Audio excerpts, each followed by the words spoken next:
हंसी करेगी ब्रज की नारी, हंसी करेगी ब्रज की नारी, मानो बात हमारी वृंदावन आ गई है, रास में आ गई एक दिन वो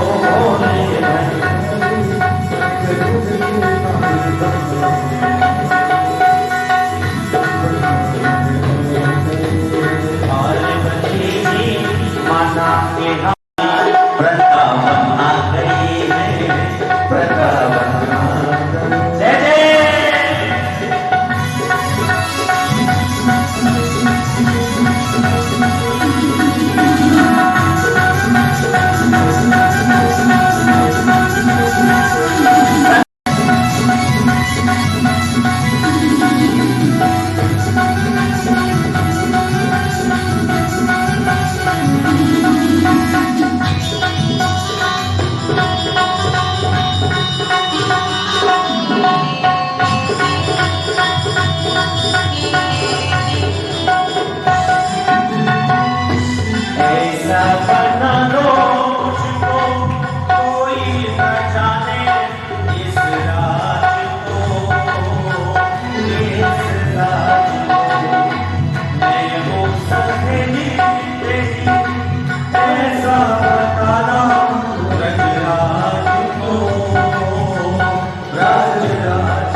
श्री सुखदेव जी कहते हैं राजन, बड़ा सुंदर दिव्य रास हुआ। भगवान ने भोलेनाथ ने रास देखने के लिए स्त्री रूप यानी गोपी रूप धारण भी किया और इसलिए वृंदावन में भोलेनाथ जी गोपी रूप में विराजमान है, इसलिए उनको बोला जाता है गोपेश्वर महादेव। बोले गोपेश्वर महादेव भगवान की। गोपी के रूप में वहां भोले बाबा विराजमान है वृंदावन में। आज भी गोपी के रूप में सुंदर दिव्य रास विहार हुआ। काम आया और काम ने आकर के अपने सभी बाण चलाए।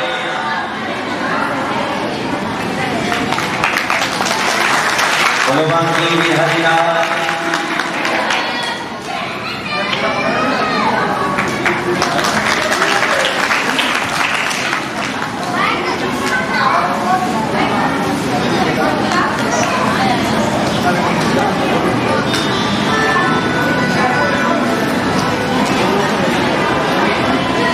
अपनी वाणी में अमृत को, अपनी वाणी में अमृत को रसना राधे राधे बोल रसना राधे राधे बोल रसना राधे राधे बोल पर बोल पर रसना राधे राधे बोल रसना राधे राधे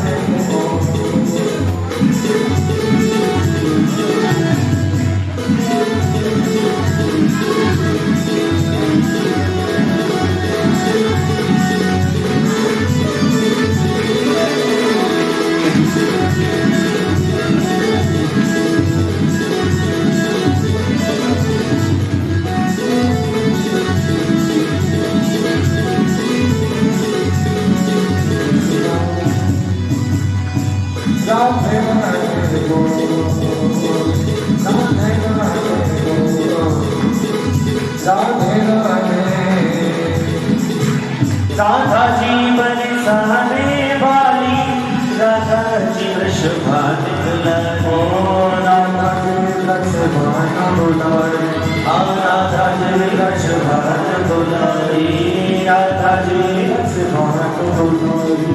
दो अक्षर आधार जगत के, दो अक्षर आधार जगत के, ये अक्षर अनमोल रसना राधे राधे बोल रसना राधे राधे बोल। बोले राधा रानी सरकार की।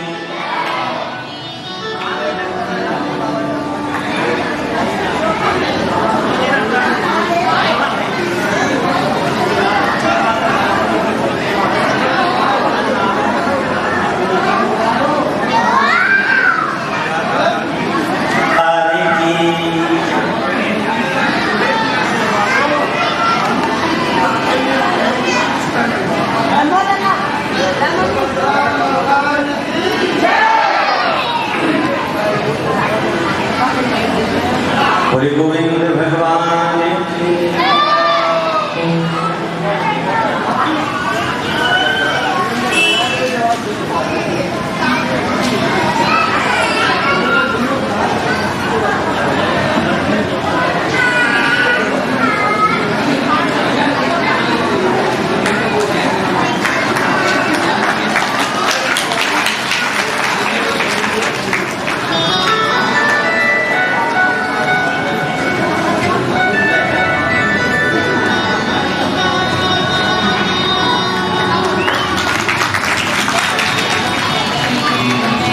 बोले शंकर भगवान की। बड़ा ही सुंदर से रास विहार हुआ। काम का प्रहार हुआ, काम आया, लेकिन भगवान ने उसको भी परास्त किया। काम ने अपने सारे बाणों को चलाया, लेकिन एक ना चली। इधर में श्री सुखदेव जी परीक्षित जी को कथा सुनाते हैं और कहते हैं, परीक्षित जी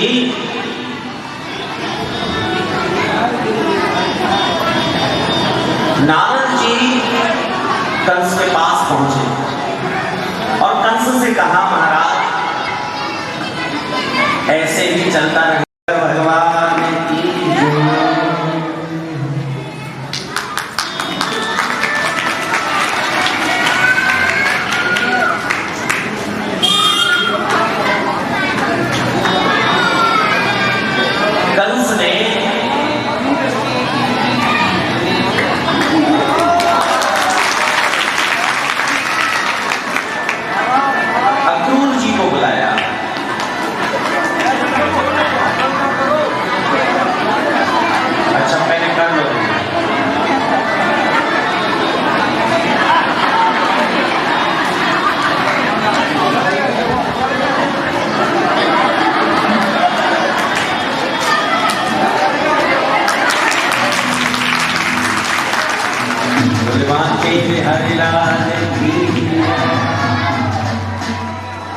कर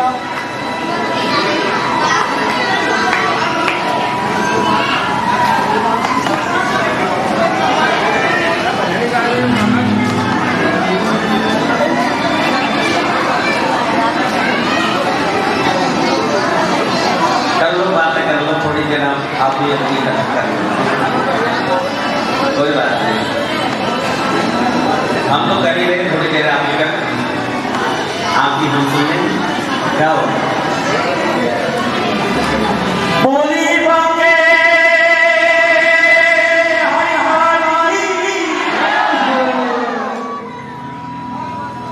आइए अब कथा में ध्यान दें थोड़ा सा, आप सीखे नहीं लगे आज मन में क्या बोलो राधे राधे। श्री सुखदेव जी कहते हैं परीक्षित से, राजन कंस ने अक्रूर जी को बुलाया और बोले तुम वृंदावन जाओ और जाकर के नंद बाबा के दोनों बेटाओं को लेकर के आओ, कृष्ण और बलराम।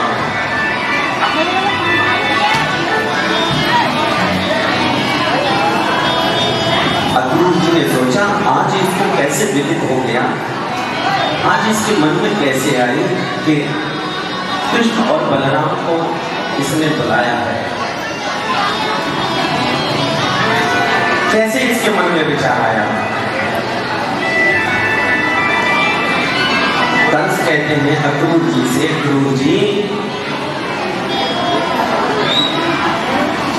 गच्छनन्द प्रजं तत्र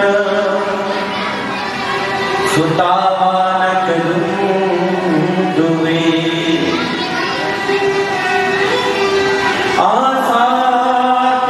आसातितातिहानेन रथेनानयमाचरम्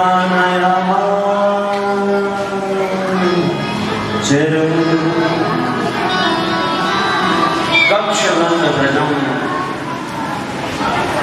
तत्रं सुतावानकदुन्दुवे।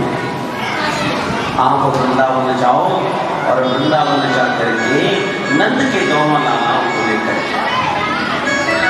अक्रूर जी ने बहुत समझाया, लेकिन कंस कहता है अगर मेरी आज्ञा का पालन नहीं किया तो मैं तुमको मार दूंगा।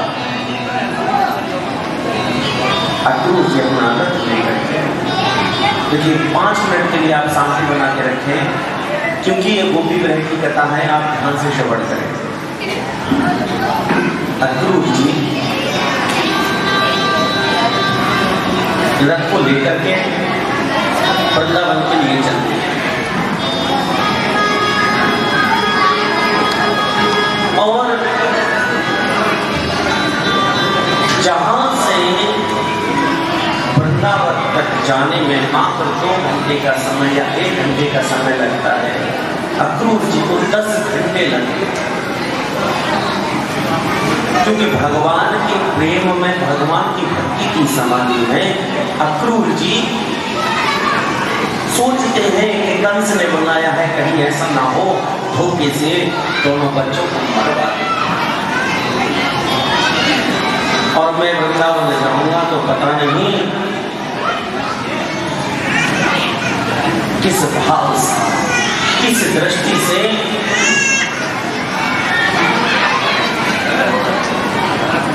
भगवान कृष्ण मुझको पुकारे। सोचते हुए जा रहे हैं, भगवान रास्ते में मिले, गौधूली बेला में गायों को चरा के आ रहे थे और जब देखा कि अक्रूर जी आ रहे हैं, जब काका को देखा तो कृष्ण और बलराम ने लेट करके प्रणाम किया, लेट करके प्रणाम किया। अक्रूर जी के नेत्र सजल हो गए, अक्रूर जी के नेत्रों में प्रेमाश्रु भर गए। अक्रूर जी ने बात बताई, भगवान कहते हैं अक्रूर जी ये बात जाकर के आप मेरी मैया को मत बताना, किसी मेरे मित्र सखा को मत बताना, किसी गोपी को मत बताना। क्यों? अगर उनको पता चलेगा ना कि मैं वृंदावन छोड़ के मथुरा जाऊंगा तो वो मेरे विरह में रो करके बुरा हाल कर देंगे।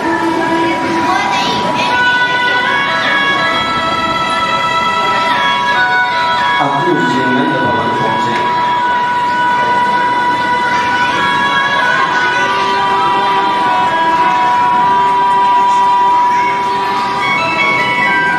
नंद बाबा से सारा वृतांत कहा। मैया यशोदा उस समय खाना खा रही थी और जब मैया ने सुना कि सुबह मेरा लाला को ये अक्रूर जी मथुरा के माई ले जावे तो मैया यशोदा के हाथ से वो खाने का निवाला छूट गया। मैया कहती है, अरे अक्रूर, तुझे अगर ले जाना हो तो मेरे प्राणों को ले जा, मेरे संपूर्ण धन ऐश्वर्य को ले जा, लेकिन मेरे लाला को मेरे से दूर करने की बात मत कहना, क्योंकि मैं अपने कृष्ण को अपने से अलग नहीं कर सकता, क्योंकि मैं शरीर हूं और कृष्ण मेरा प्राण है।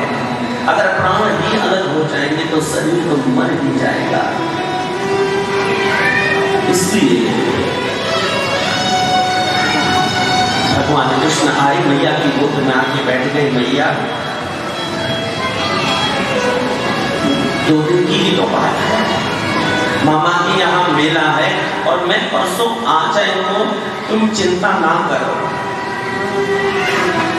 मैया यशोदा ने गोविंद को अपने हृदय से लगाया, अपने अंग में भरा।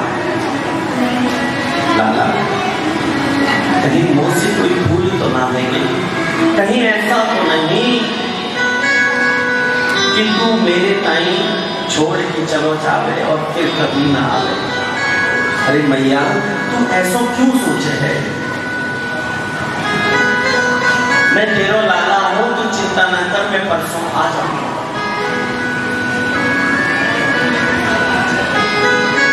मैया को पूरी रात नींद नहीं आई। मैया सोचती है कि प्रातः काल मेरा लाला मुझसे दूर हो जाएगा, ये चला जाएगा। और भला ऐसा कौन सा जीव होगा कि जिससे उसका परमात्मा दूर हो जाए और वो उसके विरह में ना रहे, या परमात्मा दूर होने पर परमात्मा के विरह में जो व्याकुल ना हो।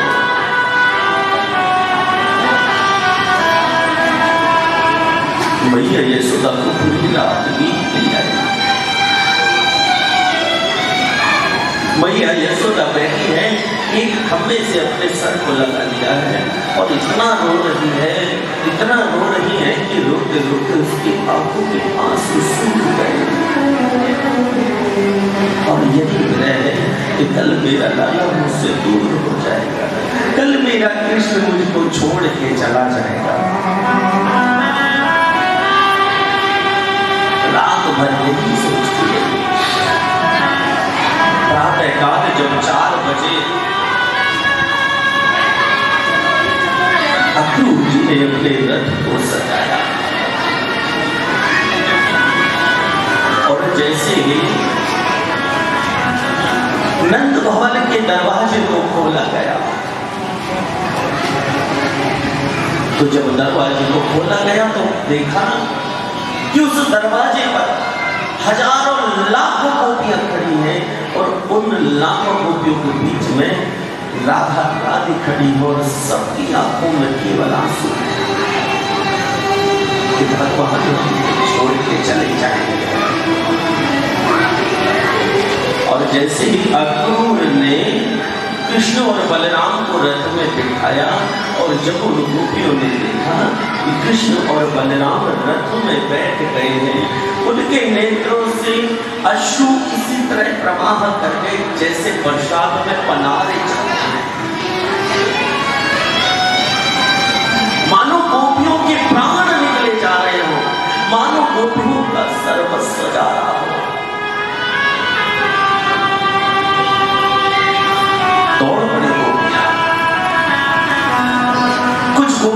के नीचे लेट गई। अरे गोविंद, तुम्हें जरा सी भी दया नहीं आती? तुम हमको छोड़ के जा रहे हो? तुमने कैसे सोच लिया कि तुम हमको छोड़ के चले जाओगे और हम तुमको जाने देंगे? तो ब्रज में हमको क्यों बुलाया, क्यों हमसे प्रेम किया? क्या इसीलिए प्रेम किया कि एक दिन हमको छोड़ के चले जाओगे? बिलखती है। भगवान रथ से उतरे, राधा रानी को भगवान कहते हैं किशोरी जी, आप तो सब जानती हैं, अगर मैं मथुरा नहीं जाऊंगा तो आगे की मेरी लीला संपन्न नहीं हो पाएगी।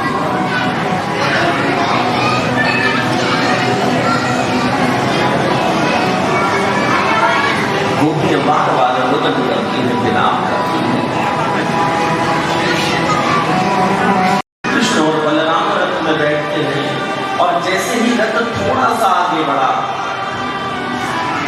अंदर से मैया यशोदा एक कटोरी में माखन लेकर के दौड़ी,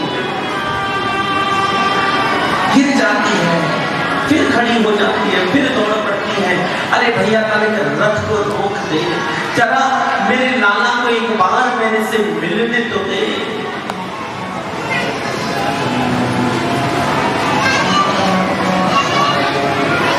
और मैया यशोदा कहती है, दादा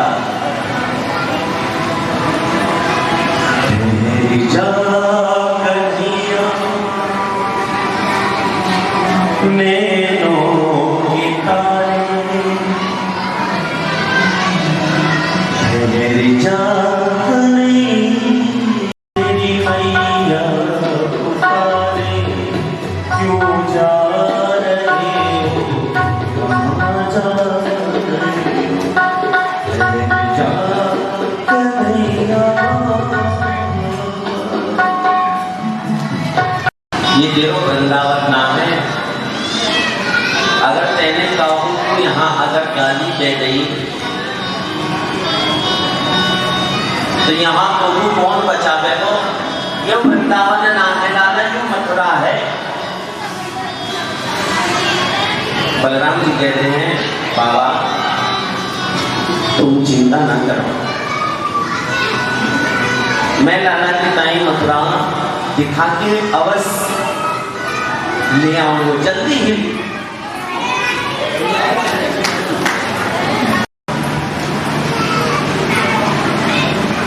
कृष्ण और बलराम सभी सखा मथुरा घूमने के लिए गए और जब कृष्ण की सखाओं ने देखा तो बोलते हैं कृष्ण से, भैया लाला तेरे मामा के यहाँ आए हैं और तेरे मामा तो यहाँ के राजा हैं और हम तो देख फटे फटाए कपड़ा पहन के आए हैं और हम तेरे मामा के यहाँ जाएंगे तो हमें अच्छा ना लगे। तो फिर क्या करें? बोले कहीं से अगर वस्त्र की व्यवस्था है जाए, अगर कपड़े की व्यवस्था है जाए थोड़ी सी। भगवान धोबी घाट पहुंचे जहां कपड़े खोले जाते हैं। भगवान ने जाकर के धोबी को प्रणाम किया, अरे मामा प्रणाम। और जब धोबी ने देखा मुड़ करके कि ये तो वही है जिसने पूतना को मारा, अघासुर, बकासुर, धेनुकासुर, केसी, उसको मारा, ये तो वही आ गया और कल से इसको बाद में मारेगा, मैं नहीं छोड़ूंगा इसे पहले। वो भी जैसे ही भगवान को मारने के लिए दौड़ा, भगवान ने अपने एक हथेली से ही उस धोबी का धड़ सर से अलग कर दिया। सर अलग हो गया और धड़ अलग हो गया। जब उस धोबी को मार दिया तो जितने भी धोबी वहां घाट बैठे सब भाग गए। अरे भैया भागो, पूतना को मारने वालों आए गए हो और बकासुर को मारने वालों आ गए, यहाँ से भाग ले। सब भाग गए वहां। और जब सब चले गए तो भगवान ने अपने सखान पे कही, लाला सब धोबी चले गए हैं और जिसको जो कपड़ा पसंद आवे पहन लो।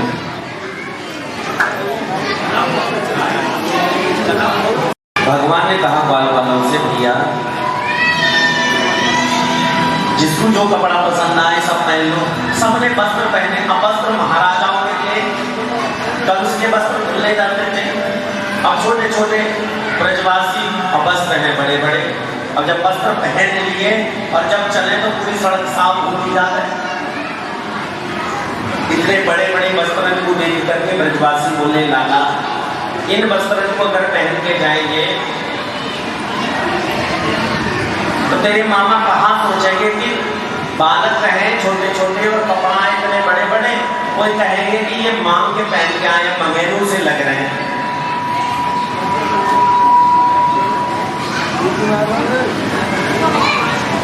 बोले क्या करें? बोले चिंता मत करो, कुछ उपाय करा के। भगवान एक दर्जी के हम जो कपड़े सिलता था, भगवान ने उससे कहा, भैया हमारे सखा हैं छोटे छोटे, इनके वस्त्र की जरा फिटिंग कर दो बढ़िया से। उस दर्जी ने भगवान के ग्वाल वालों की सखाओं की वस्त्रों की बहुत अच्छी फिटिंग की और भगवान ने उसको वरदान दिया, आशीर्वाद दिया। और आशीर्वाद में पता क्या किया? भगवान बोले, जाओ हम तुमको वरदान देते हैं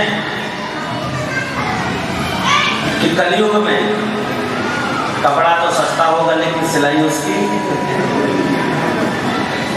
अब इतने का वस्त्र नहीं आता, उससे ज्यादा सिलाई में चले जाते हैं। बोलो राधे राधे।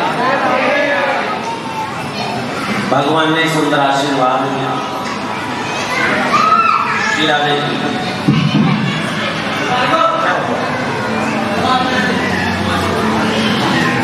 श्री राधे। थोड़ा और करा, किसी तो बंदी ना हुई, कम कर लो थोड़ा और, थोड़ा बढ़ा दो, थोड़ा बढ़ा दो मशीनों का, लेवल कर दो। मैं मिक्सर था, अब तक को थोड़ा सा। हेलो श्री राधे श्री राधे। श्री सुखदेव जी कहते हैं, परिचर से राजन, भगवान ने दर्जी को आशीर्वाद दिया। अब बढ़िया चमकीले चमकीले वस्त्र पहन करके सभी ब्रजवासी मथुरा में घूमने लगे। ब्रजवासी बोले, लाला एक कमी और रह गई। कहा कमी रह गई? भैया भैया अगर गले में एक माला और हो जाए ना।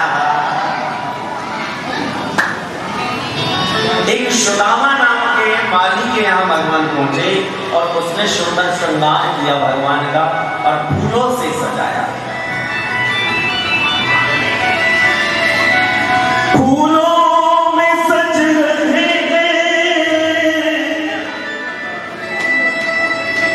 श्री वृंदावन बिहारी,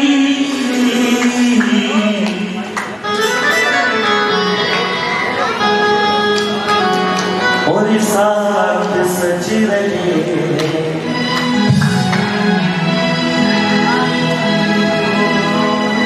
और साथ सज रहे।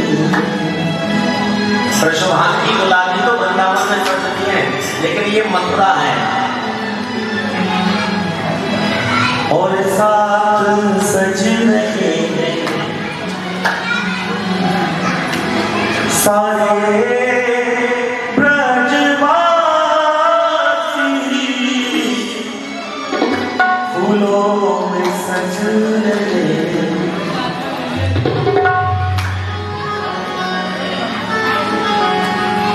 भगवान का सुंदर, जब भगवान का दिव्य श्रृंगार होता है तो ऐसा कौन भक्त है जो भगवान का दीदार नहीं चाहेगा?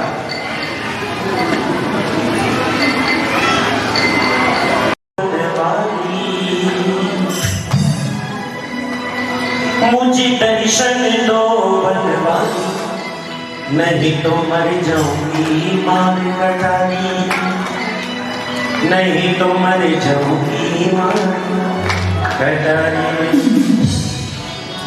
और मुझे दर्शन दो गिरधारी, मुझे दर्शन दो बनवारी, नहीं तो मर जाऊंगी मार कटारी, नहीं तो मर जाऊंगी मार कटारी, मर जाऊंगी मार कटारी, तो मर जाऊंगी मुझे दर्शन दो गिरधारी, मुझे दर्शन दो गिरधारी, नहीं तो मर जाऊंगी मार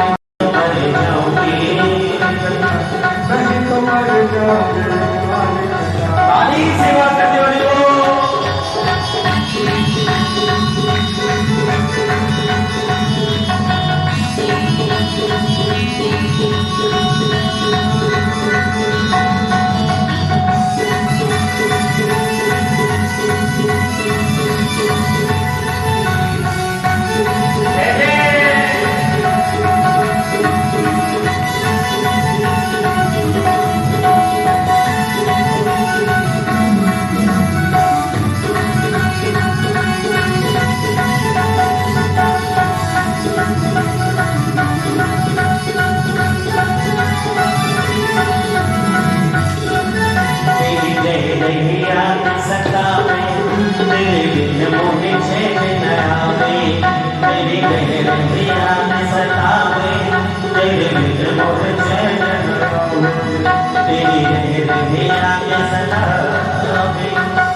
तुमसे भली करी मैंने आई, तुमसे भली करी मैंने आई, नहीं तो मर जाऊंगी मार कटारी, नहीं तो मर जाऊंगी मार कटारी, नहीं तो मर जाऊंगी।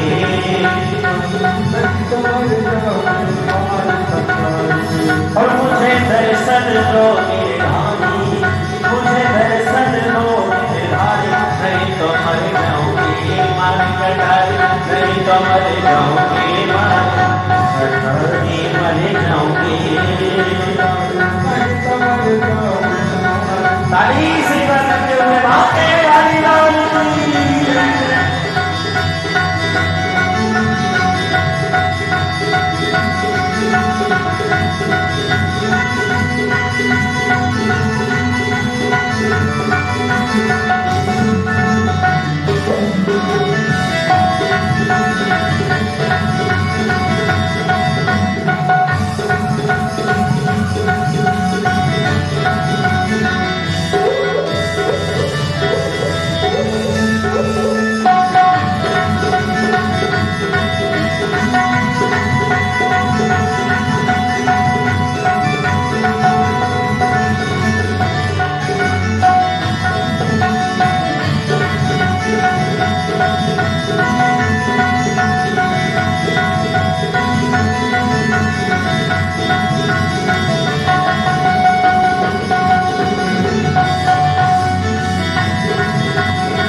छवि लगी जब से वृंदावन, छवि लगी जब से वृंदावन, तन मन मेरा हो गया पावन, तन मन मेरा हो गया पावन, तन मन मेरा हो गया पावन, तन मन मेरा हो गया।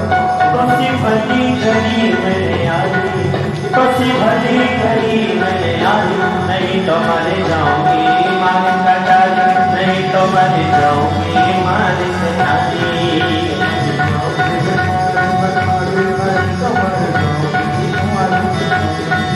मुझे दर्शन दो गिरधारी, मुझे दर्शन दो गिरधारी, मुझे दर्शन दो गिरधारी, मुझे दर्शन दो गिरधारी, नहीं तो मर जाऊंगी मार कटारी, नहीं तो मर जाऊंगी मार कटारी।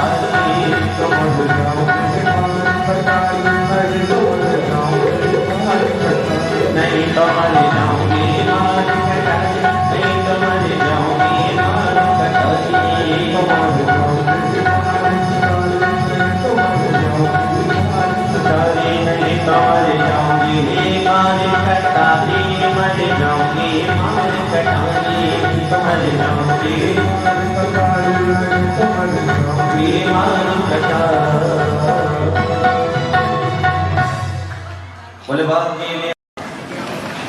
सुंदर श्रृंगार भगवान का किया। अब ब्रजवासी जब मथुरा भ्रमण करने लगे तो एक सखा बोला, लाला एक कमी और रही, बाकी तो सब चकाचक है। कहा कमी रहेगी भैया?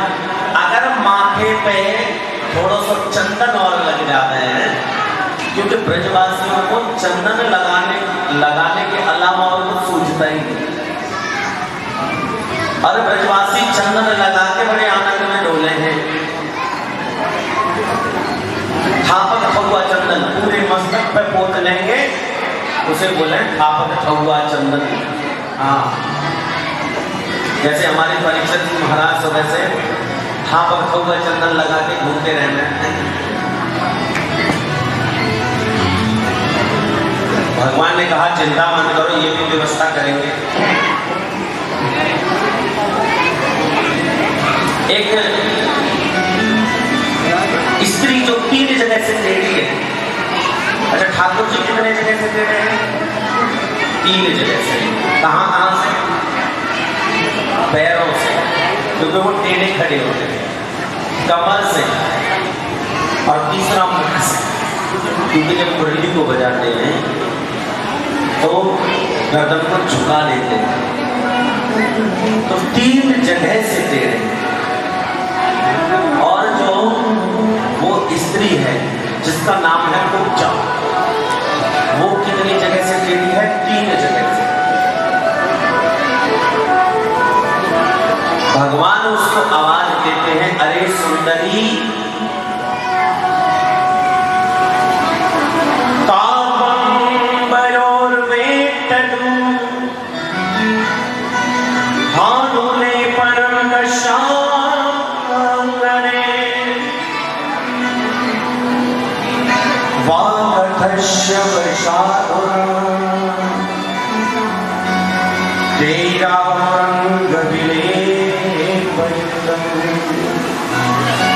अरे देवी, ये जो तुम कटोरी में चंदन लेकर के जा रही हो, ये किसके लिए लेकर के जा रही हो? कुब्जा कहती है, भैया महाराज ये चंदन में महाराज कंस के लगाती हो। कंस के लगाती हो? हाँ। तो एक काम करो, आज ये चंदन हमारे सभी सखन को लगा दो।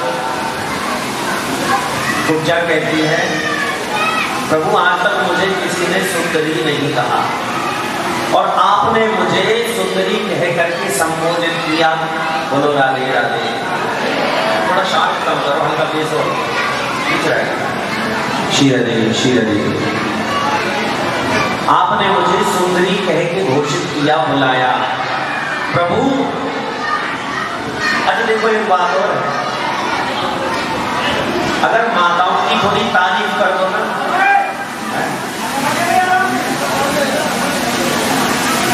ये हवाई जहाज ना तो मोड़ा के नहीं ले जाएगा।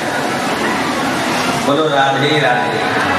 अरे जोर से बोलो ना, प्रेम से बोलो, मिल के बोलो, एक बार और बोलो, थोड़ा गुस्से से बोलो, थोड़ा चिल्ला के बोलो। देखो कितना अच्छा लगा ना, जब भगवान का नाम सभी मिलकर के उच्चारण करते हैं तो उसका आनंद ही अलग होता है। सुखदेव जी कहते हैं परीक्षित से, राजन देखो बात चल रही थी कि माताओं की थोड़ी सी तारीफ कर दो, बस उन्हें क्या चाहिए, कुछ नहीं, बस थोड़ी सी तारीफ कर दो, फिर तो डिनर तुम्हारी ही बच्ची का होता है ना। और अगर तुमने माताओं की बुराई कर दी तो फिर पता चला ना तो ब्रेकफास्ट मिला, और ना लंच मिला, और ना फिर डिनर मिला है। इसलिए माताओं की तारीफ बड़ी पसंद आती है।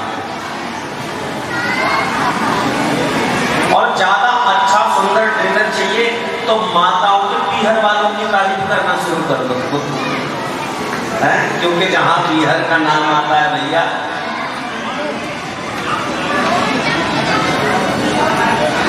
और पीहर वालों की तो भैया क्या कहा जाए।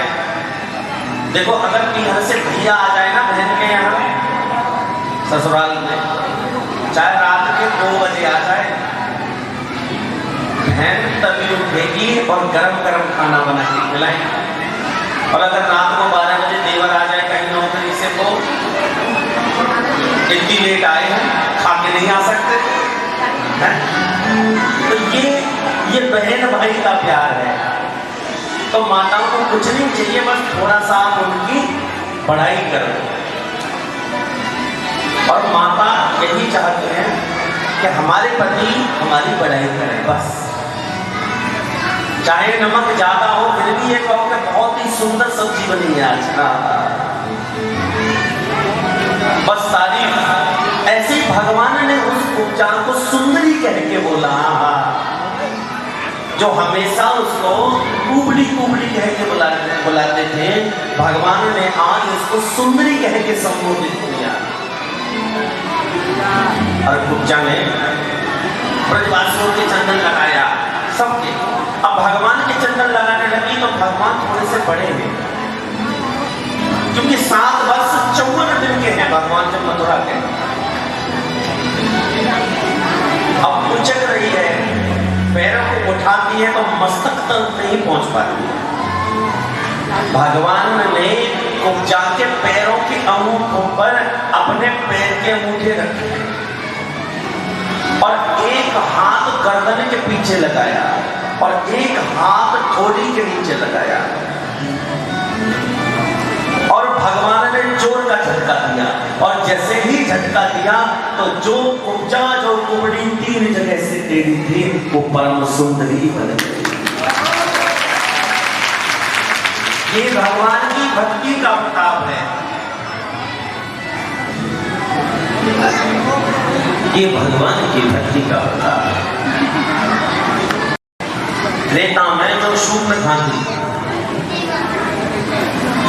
ने कहा था भगवान राम से, तुम शम पुरुष न हो सम नारी, यह लीला बिद रची विचारी। शूर्पणखा ने भगवान से कहा था, प्रभु आप जिस कार्य को करना चाहते हो मैं भी उसी कार्य को करना चाहती हूँ। आप ही राम को मारना चाहते हैं और मैं भी चाहती हूँ। राम जी ने कहा तुम तो बहन हो उसकी, ऐसा क्यों? शूर्पणखा कहती है कि जब मेरा विवाह हुआ और जिसके साथ हुआ उसका नाम था विद्युत जिह्वा, जिसकी जिह्वा में विद्युत का संचार था, और विद्युत जिह्वा के साथ जब उसका विवाह हुआ तो कुछ ब्राह्मणों ने बताया कि ये तुम्हारे कुल के लिए और तुम्हारे लिए अच्छा नहीं है। उसी समय रावण ने शूर्पणखा बोले एक दिन तेरे पूरे कुल का विनाश करा दूंगी, तू चिंता मत कर।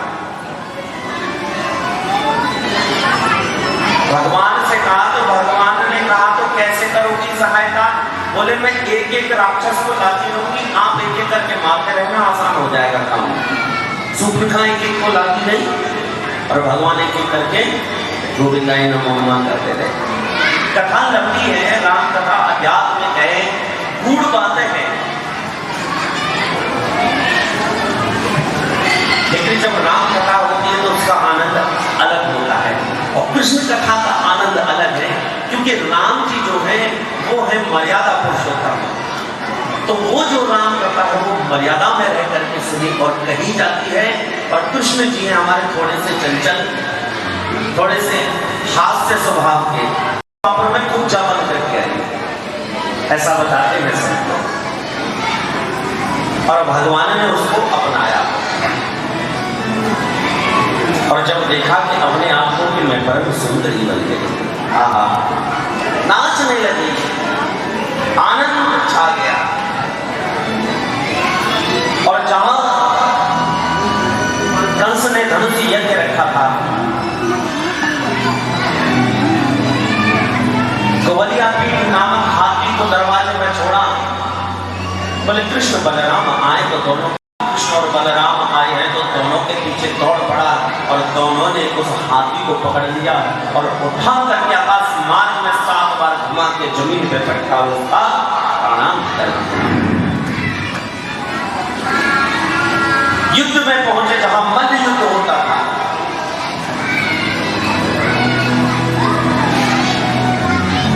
मुष्टिक और चाणूर जैसे पहलवान, उनसे भगवान कृष्ण और बलराम लड़ने लगे। जबरदस्ती पकड़ लिया मुष्टिक चाणूर ने। मुष्टिक चाणूर ने कहा तुम हमसे लड़ो। भगवान बोले मामा हम ना लड़े, हम तो बालक हैं, हम पे लड़ो ना आवे और ना हम में ताकत। हेलो सूखा सूखा बोला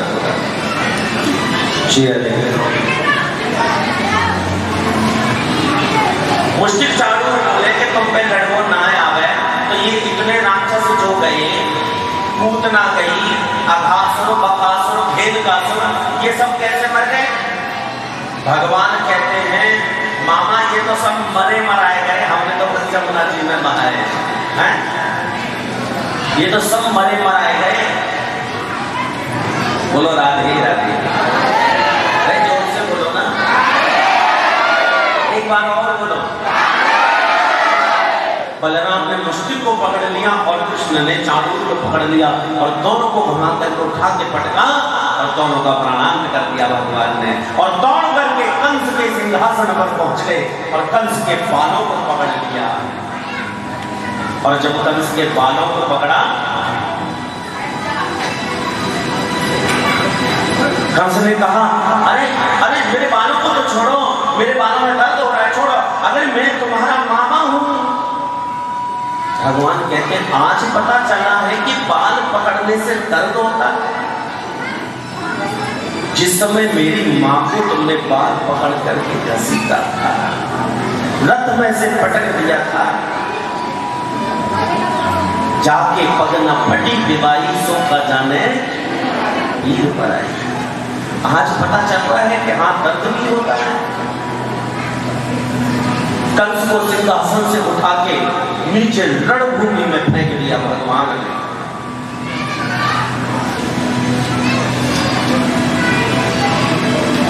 और भगवान कृष्ण सिंहासन से सीधे उछले और तीनों लोगों का भार लेकर के कंस के ऊपर बैठे और क्षण भर में कंस का भी गोविंदा है, कंस का भी प्रणाम तो भगवान ने कर दिया। बोले वाके हरि लाल की। कंस का उद्धार किया। देखो इसलिए कंस को हमने जल्दी मार दिया क्योंकि दुष्ट लोगों को ज्यादा देर तक नहीं रखना चाहिए। तो कंस का भी प्रणाम कर दिया। भगवान ने कपिल सिंह को राजगद्दी पर बिठाया, राजगद्दी सौंपी, राजगद्दी पर बिठाया और सभी ग्वालवाला नंद बाबा के साथ वापिस वृंदावन के लिए पधारे। ग्वाल वालों ने कहा, भगवान ने कहा आप जाओ, मैं कुछ ही समय में जल्दी वापस आ जाऊंगा। और भगवान यहाँ से सीधे मथुरा से शांतिवन गुरु के आश्रम में पहुंचे विद्याध्ययन के लिए, पढ़ने के लिए। देखो भगवान राम ने भी गुरु बनाए जीवन में, भगवान राम ने भी गुरु बनाए और कृष्ण ने भी गुरु बनाए। इसलिए कहते हैं गुरु की न भवन तर ही न कोई जो विरंच संतर समझे। भगवान विद्या अध्ययन के लिए शांतिवन गुरु के आश्रम जाते हैं, लेकिन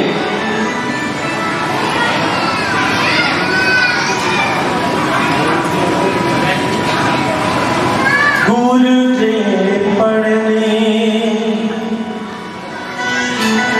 गए यदुराई,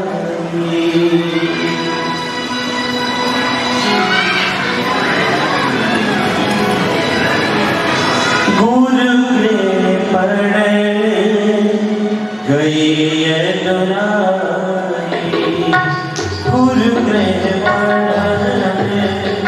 गई ये दुराई, अल्पोकाल सब विद्या आई, अल्पोकाल सब विद्या आई। भगवान सामंत गुरु के यहाँ पढ़ने के लिए गए विद्याध्ययन के लिए, और कुछ ही समय में विद्या अध्ययन किया और वहां पर उनकी मित्रता एक सुदामा नाम के विद्यार्थी से हुई। भगवान से सुदामा जी की मित्रता हुई और विद्या अध्ययन करके भगवान पुनः मथुरा आए। और जब अपने भवन में लेटे थे ना, तो उनको अचानक ब्रजवासियों की याद आ गई, वृंदावन की याद आ गई, अपनी मैया की याद आ गई, अपने बाबा की याद आ गई। और जब से पढ़ के आए हैं भगवान, केवल रोते रहते और किसी से कुछ नहीं कहते। बृहस्पति के शिष्य हैं उद्धव जी। उद्धव जी को बुलाया गया। देवकी ने कहा, भैया तुम भी कुछ पूछ लो, हमको तो कृष्ण कुछ नहीं बताते कि क्यों रोते हैं, क्या कारण है। उद्धव जी आए। उद्धव जी कहते हैं भगवान से,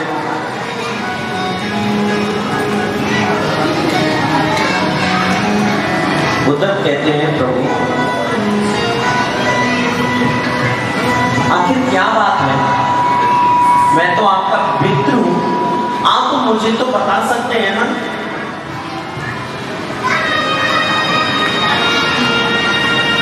तो भगवान कहते हैं,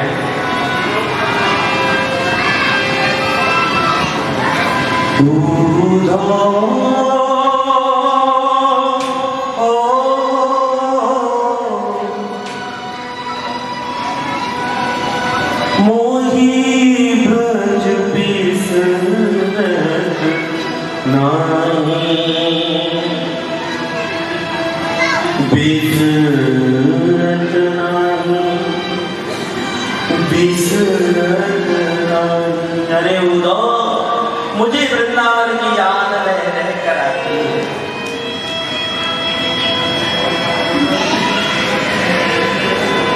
हंस सुता की सुरदार कलेला,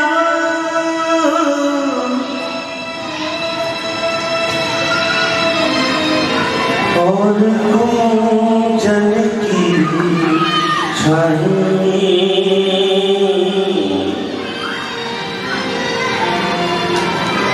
मोही ब्रज बिसरत नहीं। उद्धव उद्धव मोही ब्रज बिसरत नहीं। मुझे वृंदावन रह के सताता है। तुम एक काम करो, मेरा पत्र ले जाओ और जाकर के वृंदावन में सबको पूछना, सब कुशल तो है, मेरी किशोरी राधा रानी का हाल पूछना। उद्धव कहते हैं, गोविंद, क्या वो गांव की गवालन गोपियां, क्या वो मेरी बात को समझ पाएंगी? मैं तो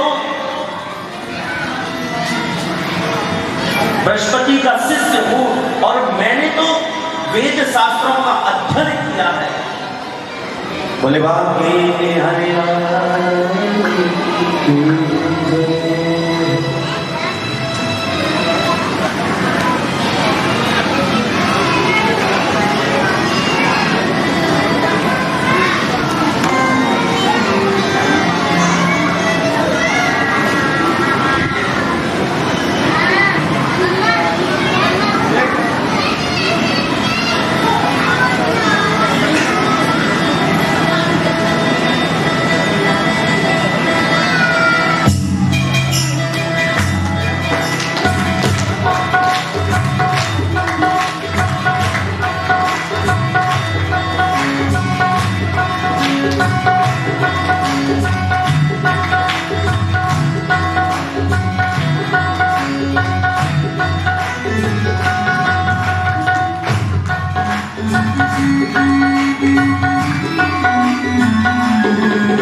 सुखदेव जी कहते हैं परीक्षित से, राजन,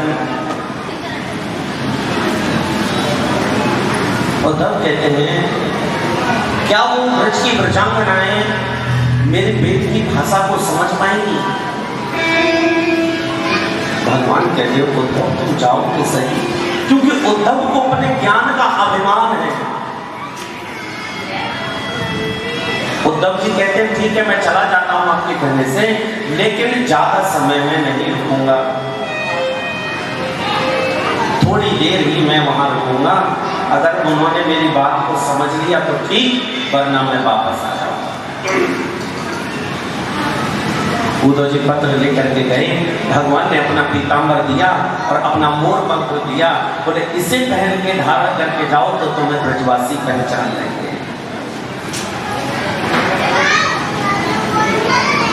श्री सुखदेव जी कहते हैं राजन, पीतांबर पहन करके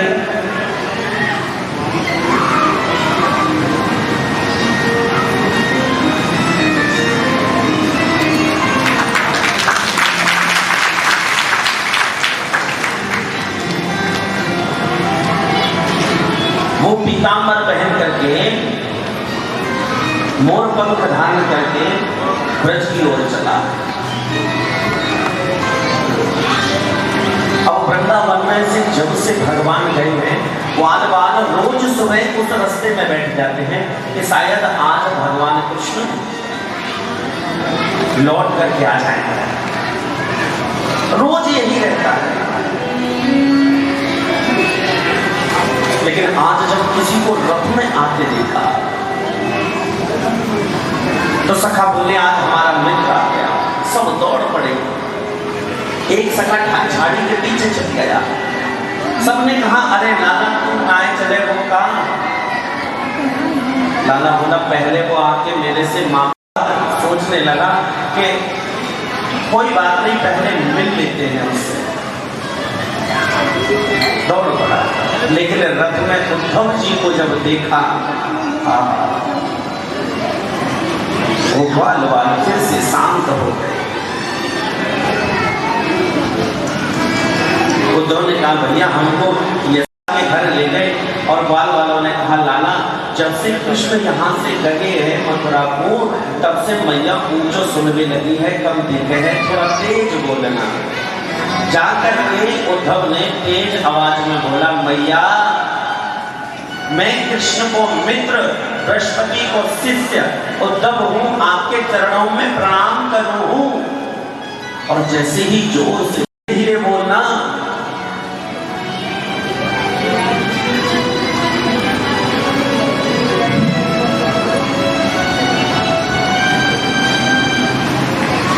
धीरे धीरे बोल, अभी मेरा लाला बड़ी मुश्किल से सोयो है।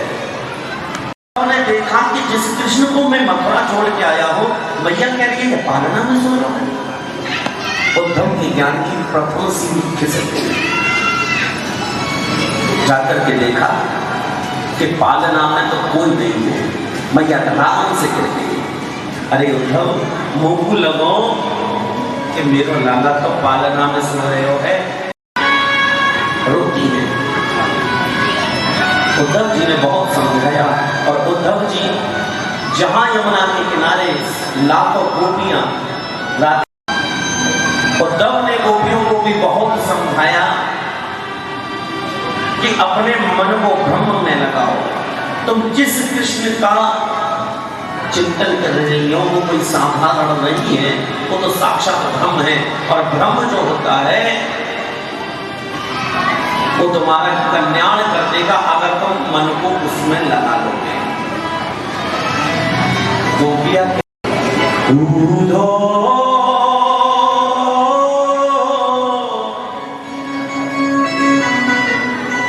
बनना भय दस एक होता सा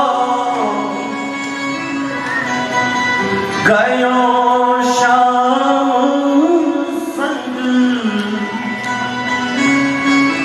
अब वो आराध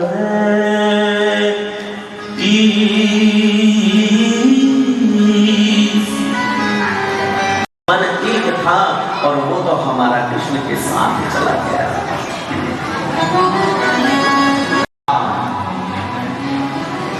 ऊधो सूधो है चलो सुन गोपिन के बोल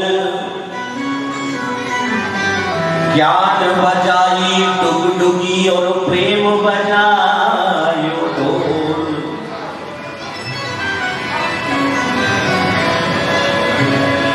इसलिए ऊधो सूधो है चलो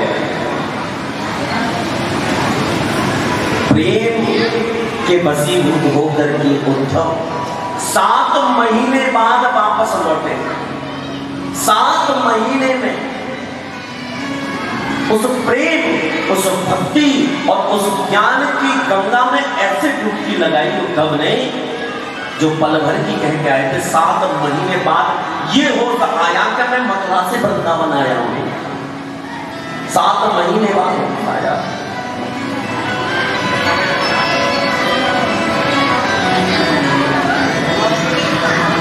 ही मैंने मोहन को बुलाया है बुआ का होगा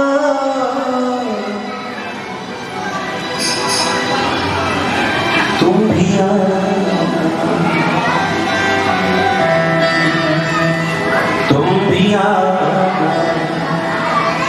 मेरे घर आज कीर्तन होगा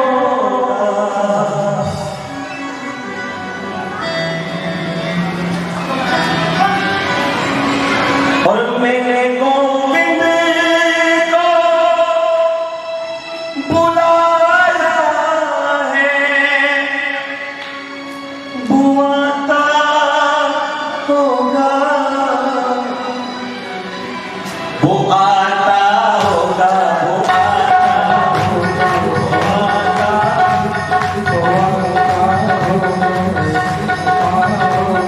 वो आता होगा वो आता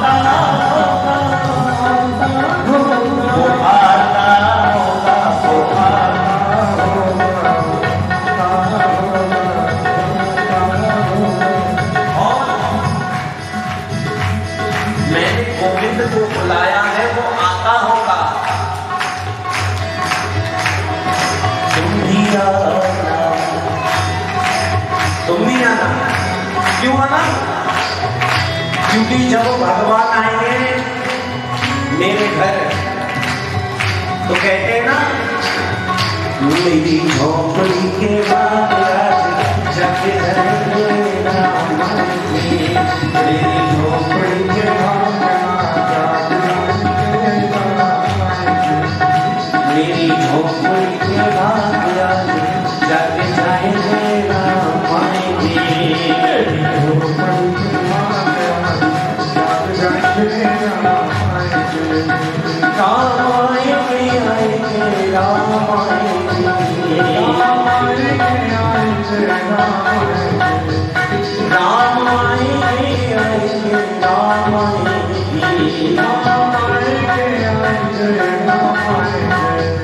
मेरे जन्मों के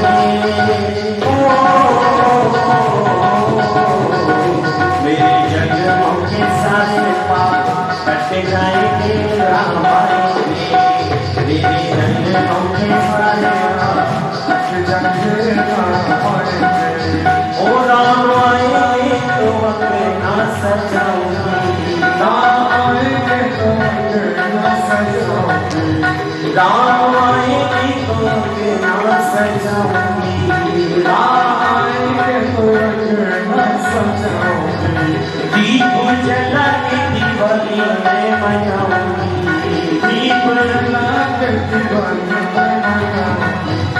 मेरे जन्म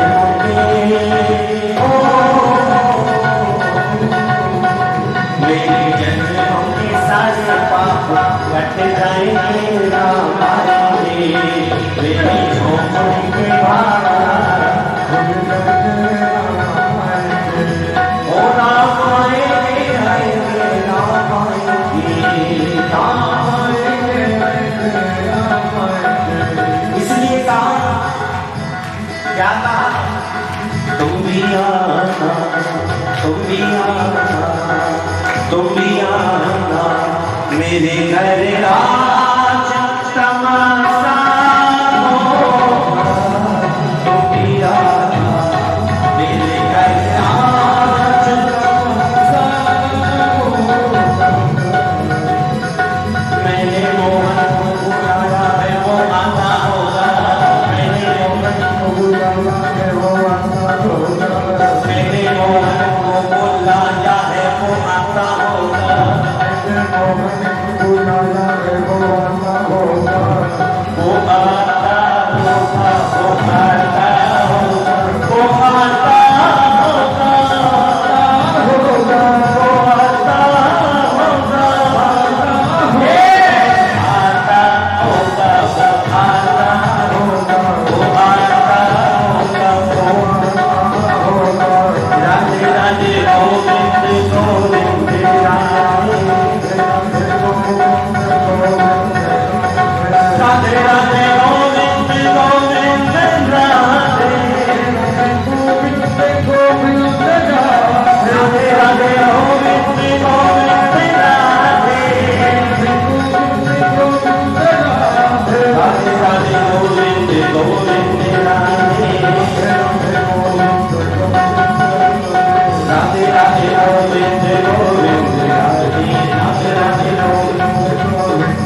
वो आता होगा वो आता मुझे उन पर भी यकीन है और मौत पर भी एतबार है मुझे उन पर भी यकीन है और मौत पर भी एतबार है अब देखते हैं पहले कौन आता है मुझे दोनों का इंतजार है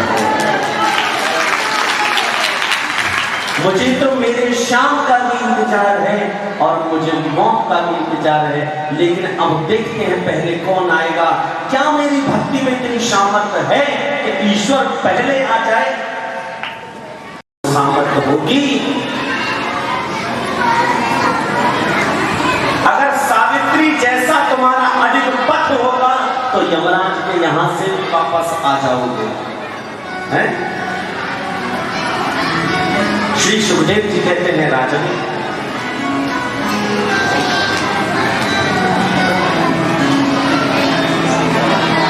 उद्धव को 7 महीने में होश आया और उद्धव ने 7 महीने बाद वो पत्र दिया कि ये जो पत्र है वो भगवान कृष्ण ने दिया है और जब पता चला कि भगवान कृष्ण ने कोई पत्र भेजा है तो सभी गोपियों ने पत्र को लेना चाहा तो सब पत्र जो था वो फट गया और थोड़ा थोड़ा टुकड़ा सब पर आया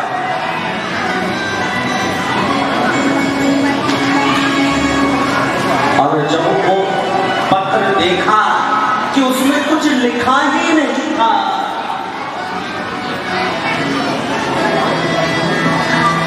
क्योंकि ये तो जिंदगी के पन्ने हैं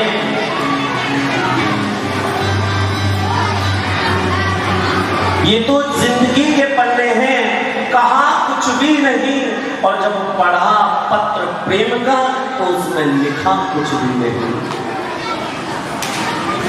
क्योंकि ये तो वो भाषा है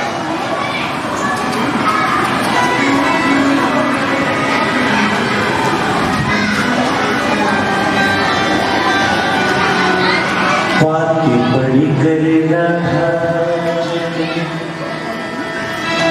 और बरसे तो में कि मानो यमुना में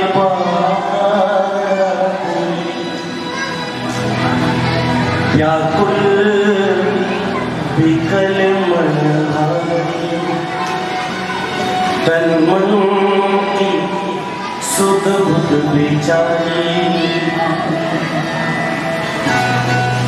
क्योंकि वो जो पत्र था श्याम का, उसमें कुछ नहीं लिखा था, लेकिन उसमें बहुत कुछ लिखा था।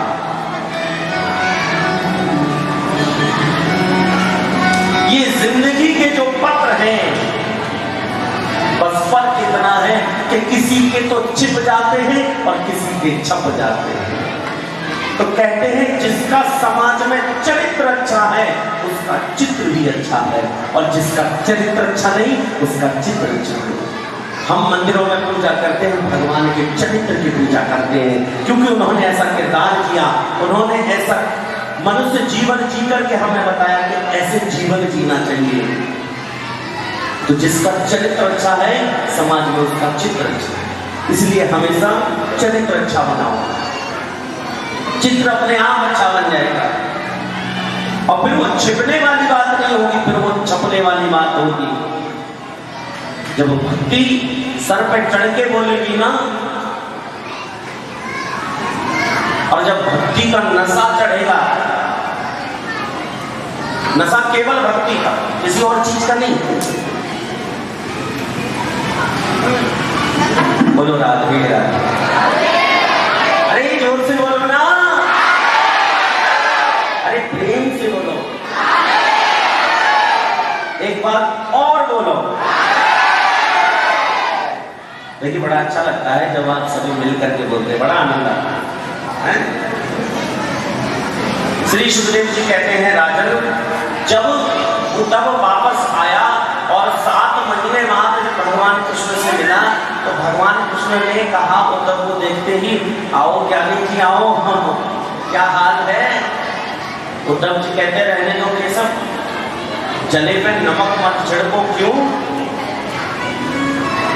अरे इतना प्रेम तुमसे गोपियां करती हैं और तुम उनको छोड़ के मथुरा चले आए, जरा सी दया नहीं आई, तुम इतने निष्ठुर हो। भगवान कहते हैं उद्धव जरा नेत्रों को बंद करना, और जब उद्धव ने नेत्रों को बंद किया और भगवान ने कहा उद्धव अब अपने नेत्रों को खोलो, और जब उद्धव ने नेत्रों को खोला तो देखा हजारों गोपियों के बीच में भगवान कृष्ण राधा रानी के साथ विराजमान। भगवान कहते हैं उद्धव मैं कभी इन गोपियों से अलग नहीं रह सकता, मैं कभी अपनी प्राणाधार राधा से अलग नहीं रह सकता। मुझे तो केवल ये था कि जो तुम्हारे अंदर ज्ञान का अभिमान था उसका खंडन कराना था। ये देखो भगवान हजारों लाखों गोपियों के साथ में राधा रानी के साथ में विराजमान है। गोपियां कहती हो उद्धव हम भगवान कृष्ण से अगर मिलना चाहती तो वृंदावन से मथुरा 10 किलोमीटर की दूरी पे है, दिन में 4 चक्कर लगा देंगे, लेकिन हमारा भी प्रण था कि हम जिससे प्रेम करती हैं उसे कभी कोई कष्ट या दिक्कत परेशानी नहीं होनी चाहिए। किसी ने राधा जी से पूछा, बोले आपका और जो कृष्ण का प्रेम है वो कैसा है, क्या है?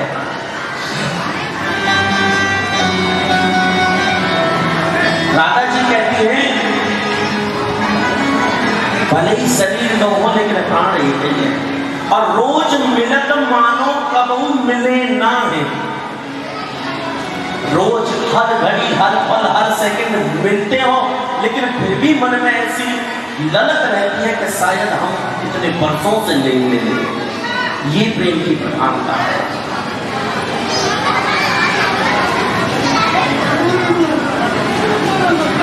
और जब कंस को भगवान ने मारा तो कंस की जो पत्नी है अस्ति और प्राप्ति अपने पिता के यहाँ पहुंची, जरासंध के यहाँ। जरासंध से जाकर के कहा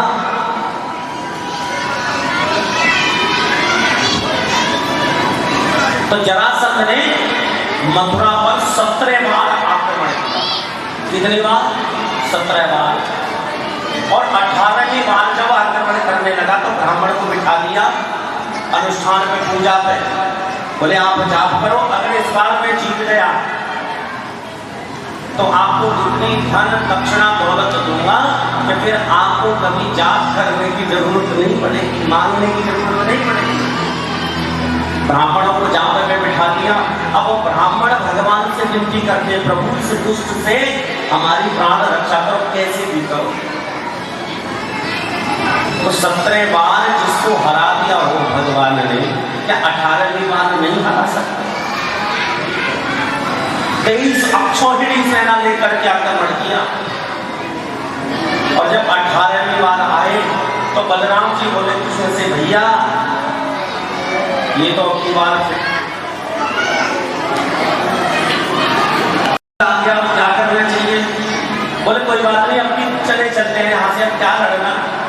बोले ये कौन सी बात हुई, लोग बात कहेंगे पीठ दिखा के भाग गए, डर के भाग गए। बोले कोई बात नहीं, भक्तों के लिए अगर कोई हमें ये भी कहेगा तो हमें ये भी स्वीकार है। और भगवान ब्राह्मणों की प्राण रक्षा के लिए वहां से रण छोड़ करके भाग गए, इसलिए भगवान का एक नाम पड़ा रण छोड़। बोलिए रण छोड़ भगवान की। और भगवान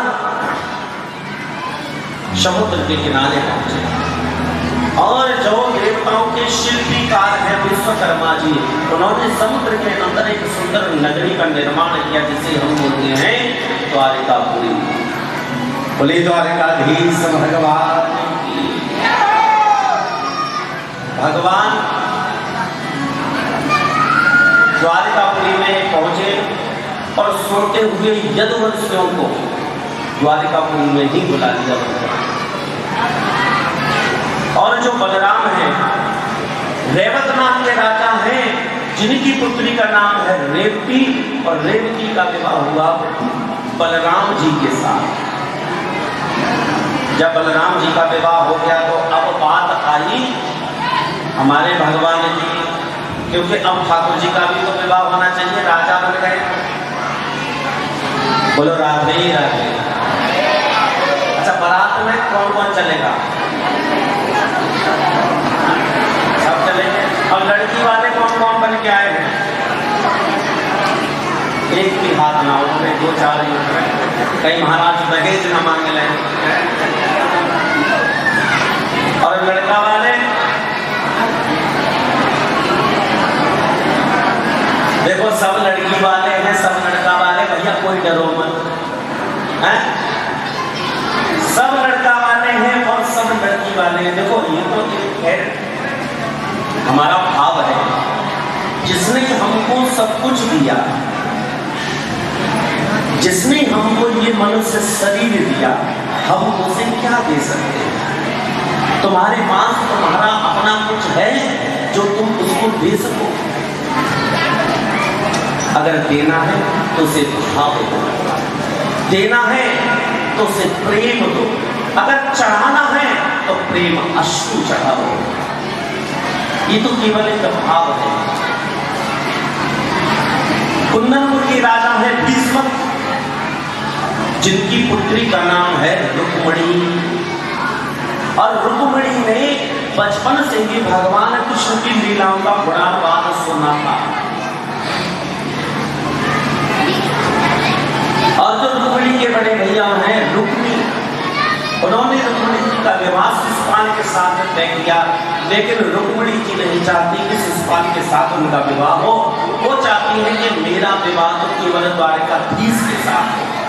अपनी भाभी से कहा तो भाभी कहती है कि तुम एक काम करो, एक पत्र लिख दो द्वारिकाधीश को। द्वारिकाधीश को एक पत्र लिख दो। तो रुक्मणी जी एक पत्र लिखती है। श्रुत्वा गुणान् भुवन सुंदर षड्वताते निर्विश्य कर्णविवरे हरतोऽग्रतापम् रूपं दृशादृश्यमता मखिलार्थलाभम् त्वय्यच्युतां विशते चित्रमपत्रपं मे। रुक्मिणी जी कहती है श्रुत्वा गुणान् भुवन सुंदर, हे प्रभु हमने आपके गुणों का श्रवण पान किया है और मैंने मन ही मन आपको ही वर्ण करने का प्रण किया है, इसलिए आप आवे और मेरा वर्ण करें। ऐसे तो घर वाले विवाह नहीं होने देंगे। मैं कात्यायनी गौरा पूजन के लिए जाऊंगी, आप रथ लेकर के आना और मुझे वहां से ले जाना। रुक्मिणी जी ने वो पत्र एक ब्राह्मण को दिया और ब्राह्मण को देकर के वो पत्र द्वारका भेजा। ब्राह्मण को पत्र लेकर के द्वारका गया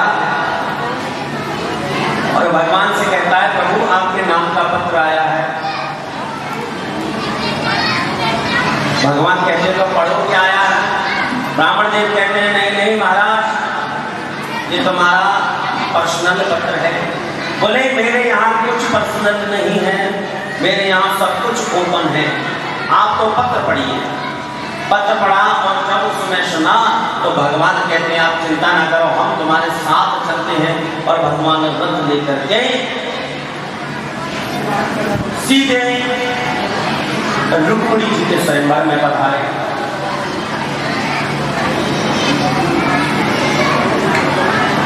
और शिशुपाल ने रुक्मिणी जी की शिरोडी में बहुत सी सेना को लगा रखा है, क्योंकि उसको डर था कि कहीं ऐसा ना हो कि कृष्ण आए और आकर के कुछ गड़बड़ कर दे, इसलिए पहले से ही बॉडीगार्ड रख दिया। और सुखदेव जी कहते हैं परीक्षित से राजन रुक्मिणी मैया अंबिका पूजन के लिए जाती है। नमस्ते तांबिके चरणं स्वसंतानुयुक्तां सीमां भूयात् पतिर्मे भगवान् कृष्ण हे गौरा मैया, हे कात्यायनी मैया, कृपा करना कि भगवान मुझको पति रूप में प्राप्त हो। बोलो राधे राधे।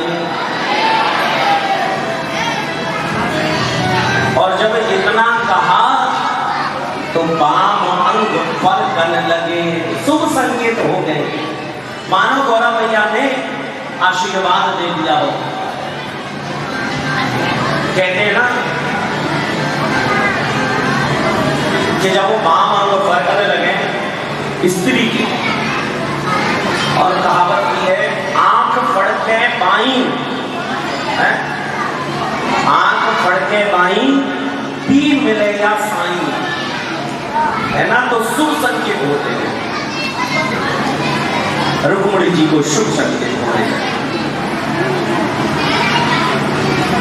रुक्मिणी जी ने पूजन किया और प्रसन्न मन चित होकर के भगवान का जैसे ही दर्शन किया तो भगवान कैसे हैं, तड़े धुध विनिंदित पीतांबर धारिया, पीला वस्त्र पीला पीतांबर पहने हुए हैं, चरणों में चरणों पादुका और कमर में फेंटा बांधे हुए हैं, उसमें मुरली लगी हुई है और सर पे मोर का पंख है जो मुकुट है और वो मोर पंख सर पे साज रहा है। सभी भगवान की छवि को देख करके दंग रह गए। और जो सैनिक भगवान को मारने के लिए दौड़े, भगवान ने जैसे ही थोड़ा सा मुस्कुराया। अब देखो जहां भगवान मुस्कुरा जाते हैं ना, वहां जीव सब कुछ भूल जाता है। और मेरा गोविंद जिस पे कृपा कर देता है उसका तो कहना ही क्या है। और जब वो मुस्कुराए तो सभी रुक के कहने लगे देखो भैया इसकी मुस्कान कितनी अच्छी है। कोई कह रहा है तुम मुस्कान देख रहे हो, इसकी चरण पादुका देखो उसमें हीरे लगे हैं। कोई कह रहा अरे तुम इसकी मुरली देखो कितनी सुंदर है। मुरली को हाथ में पकड़े हुए हैं। और जब सैनिक मारने को दौड़े तो भगवान ने बस मुरली को बस इतने में तो सब यहाँ के कहां रुक गए और भगवान रुक्मिणी जी के पास पहुंचे।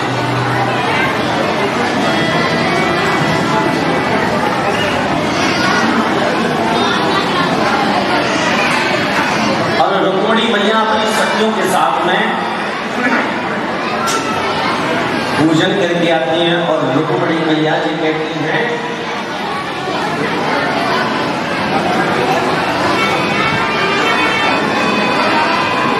बोलिए द्वारकाधीश भगवान की, बोलिए रुक्मिणी मैया की। लेकिन आप लोग थोड़ा पीछे हो जाओ।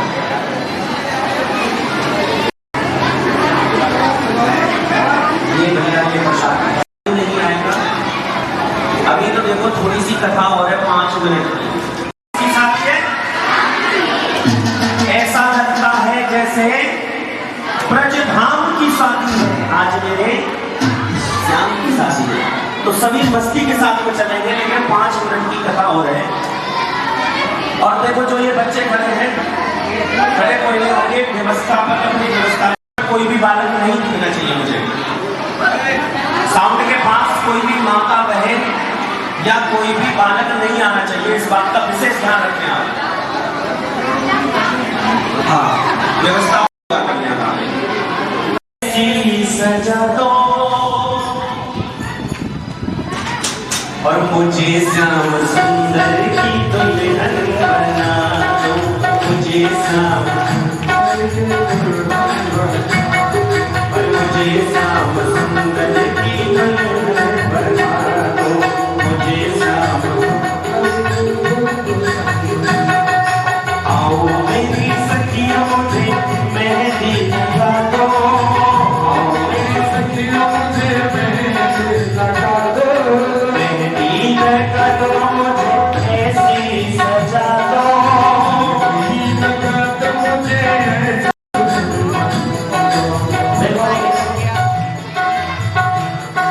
अभी सब बैठ जाओ, बैठे रहो सब।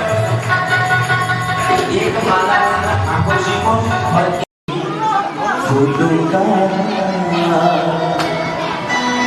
फूलों सी की है रुक्मिणी मैया सदा चोरी चोरी करे अपने ही पिया का दीदा। चोरी चोरी करे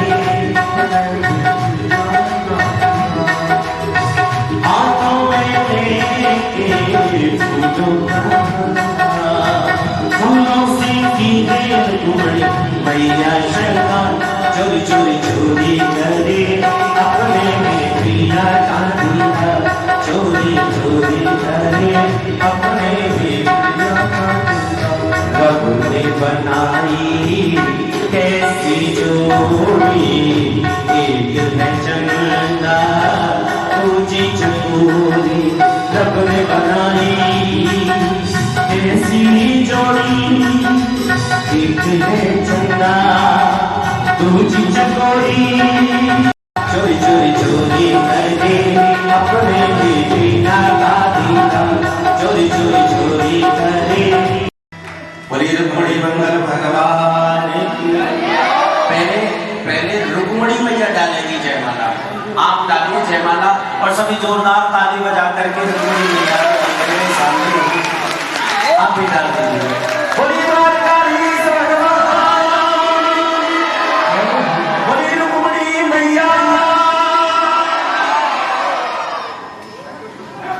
अब आप बैठ जाएं। भगवान से प्रार्थना है प्रभु आप विराजमान हो जाएं और सभी भक्त बैठ जाएं। सभी भक्त बैठ जाओ पहले। श्री विष्णु श्री विष्णु ओम श्री विष्णु महापुरुषस्यः विष्णुरव्यः प्रपटमानस्यः अभ्यवमणो हिरदुति प्राप्ति श्री शेरवरः कल्पे पैवस्मन्यन्त्रे अष्टाविंशतमे युगे कलियुगे कल्पप्रथम चरणे भूर्लोके जम्बूद्वीपे भरतखण्डे जरेरा नगरे निवासे स्थाने नारायण धाम मंदिर प्रांगणे सन्निधौ श्रीमद् भागवत कथा स्थले रुक्मिणी विवाह उपलक्ष्य है सर्वे जजमानस्य नाम गोत्रोत्पन्नः, सभी अपने अपने नाम और गोत्र का उच्चारण कर लें मन ही मन में। और आप जो भी कामना करना चाहते हैं भगवान से पुण्य अवसरे है रुक्मिणी कन्यादानम वस्तु हो, बोलो अहम करिष्ये अहम करिष्ये अहम करिष्ये। ओम चक्रद दूर वस्तु हो। अब आप रुक्मिणी मैया का कन्यादान करेंगे और सभी भक्त प्रेम के साथ में भगवान के विवाह में नाच करके गा करके मस्ती के साथ झूमते हुए चलेंगे। बोलिए द्वारकाधीश भगवान की। ओ मेरी सखियों मुझे मेहंदी लगा दो, मेहंदी लगा दो मुझे ऐसे सजा दो, मुझे श्याम सुंदर की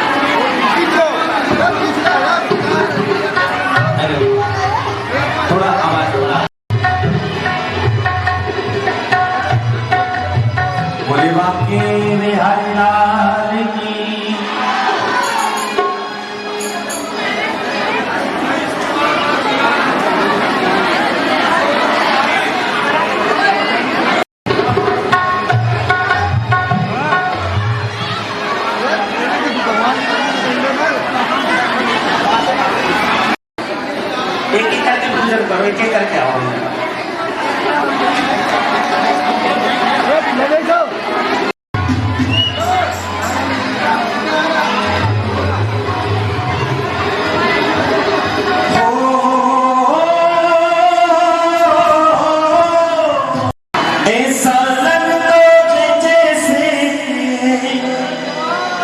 ब्रजधाम की सखी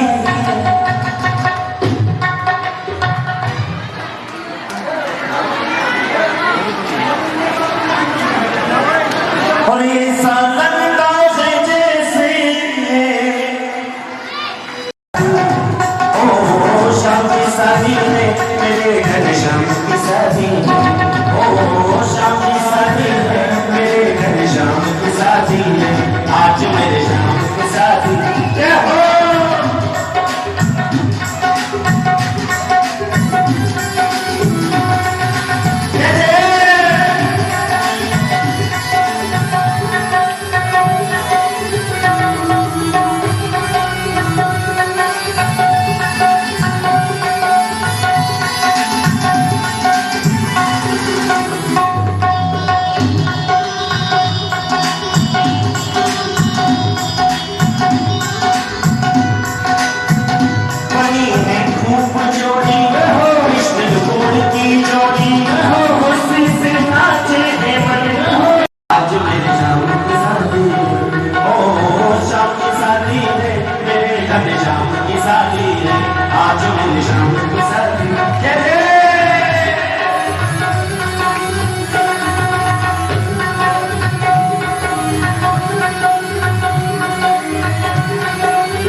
देखो भैया कोई मेरी जिद चोर का तूने ना ना ना तूने ना ना ना तूने ना हमेशा तेरी अकेले तूने ना हमेशा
दीवानी कन्हैया तेरे नैन की शाम तेरे कन्हैया तेरे नैन की शाम तेरे नैन की मैं तो हो गई प्रेम दीवानी मैं तो हो गई शाम दीवानी कन्हैया तेरे नैन की शाम तेरे नैन की कन्हैया तेरे नैन की शाम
सुंदर रूप तुम्हारा कितना अद्भुत कितना प्यारा सुंदर रूप तुम्हारा कितना अद्भुत मैं तो हो गई प्रेम दीवानी मैं तो हो गई शाम दीवानी कन्हैया तेरे शाम तेरे नैन की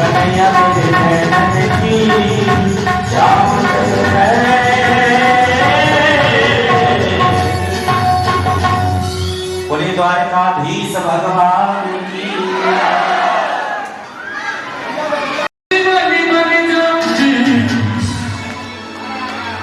अरे कान्हा की दीवानी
हेलो तेज कुमार या राहुल जी, किसी को भी आप से सहयोग करना चाहते हैं वो भंडारे के लिए अपनी वस्तु अपना सामान अवश्य पहुंचा दें।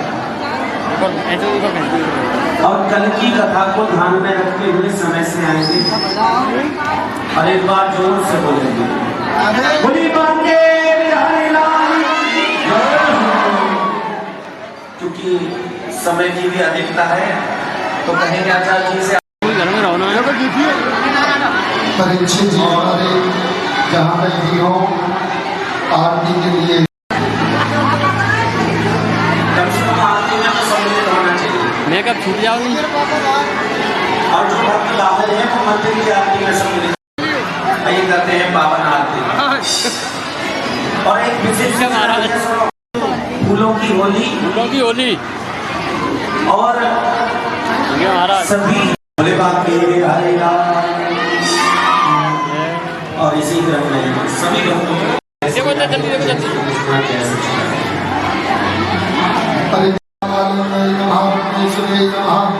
गंधाक्ष पुष्पाणि समर्पयामि।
श्राद्धाः सत्यदेवाः हरिः ओम्